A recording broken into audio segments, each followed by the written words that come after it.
بسم اللہ الحمدللہ رب العالمین والصلاة والسلام علی رسولہ الکریم وآلہ وصحبہ اجمعین اما بعد واعوذ باللہ من الشیطان الرجیم بسم اللہ الرحمن الرحیم۔ میرے بھائیوں اور بہنوں، السلام علیکم ورحمۃ اللہ وبرکاتہ۔ میرے بھائیوں، پچھلی ولاگ میں نے توحید کے بارے میں کچھ عرض کیا تھا، تو میں یہ چاہتا ہوں کہ یہ توحید کا جو موضوع ہے بہت تفصیل طلب ہے یہ، تو اس کو تھوڑا تھوڑا کر کے تسلسل کے ساتھ میں آپ کے ساتھ بیان کرتا رہوں، اور حتیٰ کہ یہ پوری طرح آپ لوگوں کو بھی سمجھ آ جائے اور مجھ کو بھی سمجھ آ جائے۔ تو یہ بہت ہی نازک موضوع ہے۔ اللہ ذو الجلال والاکرام نے فرمایا ہے کہ جب قیامت کا دن ہوگا کوئی بھی دین لے کے آئے گا وہ قبول نہیں کیا جائے گا الا توحید، یعنی توحید والا دین ہی قبول کیا جائے گا، تو توحید کے علاوہ کوئی دین قبول نہیں کیا جائے گا۔ لہذا ہم کو اس لیے اس پر بہت ہی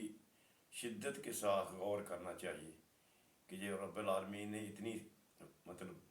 وعید فرمائی ہے، اتنا زور دے کر کہا ہے، فرمایا ہے، تو ہمیں اس توحید کے لیے لازمی سوچنا پڑے گا،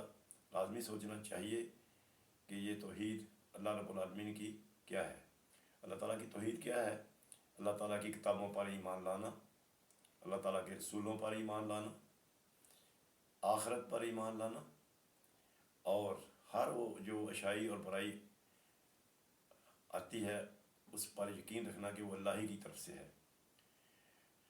تو یہ مختصراً تعریف ہوگی، لیکن تفصیل میں جائیں گے تو بہت کچھ اللہ تعالیٰ نے قرآن پاک میں جگہ جگہ فرمایا ہے کہ میں نے جتنے بھی رسول بھیجے، سورۃ آل عمران میں فرمایا، سورۃ الانبیاء میں فرمایا کہ میں جتنے بھی نبی بھیجے اور ان کو یہی وحی دے کر بھیجا کہ میں ہی تمہارا خدا ہوں، میری ہی عبادت کرو۔ تو اس لیے توحید کے بارے میں تھوڑا سا علم ہونا ہمارے لیے بہت ضروری ہے، ہمارے بچوں کے لیے بہت ضروری ہے۔ اللہ نے خود شہادت دی ہے، ارشاد فرمایا ہے کہ اس کے سوا کوئی خدا نہیں ہے، اور یہی شہادت فرشتوں اور سب اہل علم نے بھی دی ہے،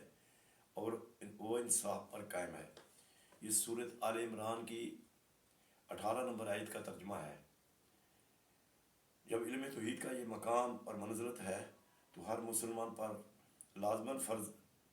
عائد ہوتا ہے کہ اسے خود بھی سیکھے اور دوسروں کو بھی سکھائے، اور اس پر غور کرے اور اس پر ایمان لائے، تاکہ وہ اپنے دین کو صحیح اطمینان بخش اور اطاعت فرما برداری کی بنیادوں پر کھڑا کر سکے، اور بالآخر اپنے دین سے حاصل شدہ فوائد اور نتائج کے ذریعے سے دنیا آخرت کی خوش بختی سمیٹ سکے۔ تو یہ دین اسلام سے مراد وہ دین ہے جسے دے کر اللہ تعالیٰ نے محمد مصطفیٰ صلی اللہ علیہ وسلم امام الانبیاء، سید المرسلین، امام کائنات کو بھیجا، اور فرمایا کسی پر تمام دینوں کو ختم فرمایا، اور اسی طرح سلسلہ دین کو اپنے بندوں کے لیے مکمل فرمایا۔ اس دین اسلام کے ذریعے ان پر اپنی نعمت کو تمام کیا، اسی دین کو ان کے لیے پسند فرمایا، اور اب اس دین کے سوا کوئی دوسرا دین کسی سے قبول نہیں کیا جائے گا۔ تو میرے بھائیوں، یہ ہے دین اور توحید۔ تو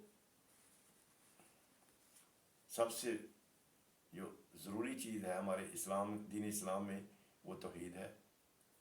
اور اس کے بعد دوسرا نمبر آتا ہے شرک کا۔ اس کو سمجھنا بھی بہت ضروری ہے کہ جس کے لیے اللہ تعالیٰ نے اپنی ذات اقدس کی قسم کھائی ہے کہ میں کوئی گناہ گار میرے پاس آیا اور بے شک اس کے گناہ زمین کی تہہ سے لے کر آسمان کی بلندیوں تک بھی ہوئے تو میں اس کو معاف کر دوں گا، اور میں اس کو معاف کر سکتا ہوں الا مشرک۔ اگر کسی نے شرک کیا تو اس کو کسی بھی صورت میں معاف نہیں کیا جائے گا، خدا کی خدائی قائم رہے گی اور وہ جہنم میں ہی رہے گا۔ تو اس لیے یہ دو موضوع ایسے ہیں کہ ان کے اوپر ہمیں پوری طرح ڈسکس کرنی ہے، تاکہ ہمیں سمجھ آ سکے اور ہمارے بچوں کو بھی سمجھ آئے، اور بچوں کے لیے بھی ضروری ہے کہ ان کو سمجھایا جائے کہ یہ ہمارا دین، اس کی بنیاد توحید پر ہے، اور اس کی کون سی چیزیں اس کے اندر جو ممنوع آتا ہے جن کے پاس ہم نے نہیں جانا، جن سے اللہ ناراض ہوتا ہے. تو لہٰذا انشاءاللہ سلسلہ بار تسلسل کے ساتھ میں حاضر ہوتا رہوں گا،